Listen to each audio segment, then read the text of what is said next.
Ukrainian forces and Russian-backed separatists are trading accusations, each side saying the other has fired across the ceasefire line in eastern Ukraine. Ukrainian President Volodymyr Zelensky has described the shelling as a provocation and says he's discussed the matter with European Council President Charles Michel. The Kremlin, for its part, says it's concerned about the flare-up. Well, for the latest, we can cross live to Felix Light of the Moscow Times. Felix, what do we know about these exchanges of fire today? Well, these exchanges of fire are not as such a novelty. The ceasefire line in Ukraine has always been very, very fragile and very, very prone to sort of these kind of violations. But I think the timing and the specifics of this case are quite disturbing.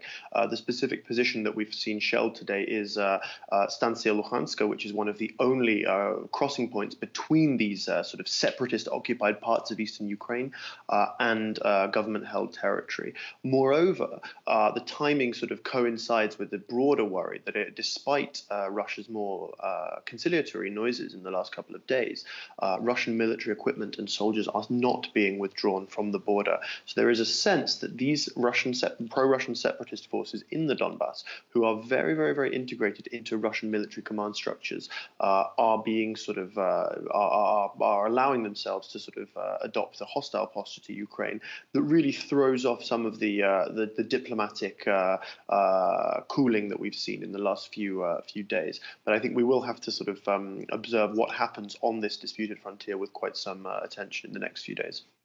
As you mentioned, Russia says it's pulling back troops from the Ukrainian border, but the U.S. refutes this. To what extent can we trust the Kremlin here? Well, on the one hand, the idea of a pullback would cohere quite strongly with Kremlin rhetoric at the moment.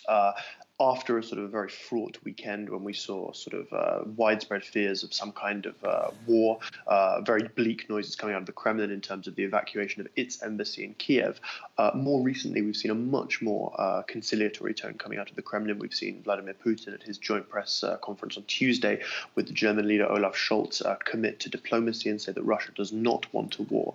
But at the same time, the proof of this really is in the pudding. And from what we see from sort of open source intelligence, we are simply not seeing those Russian troops come back from the border. We may have seen some units, but there are an enormous number of soldiers deployed on that border, anything up to about 150,000.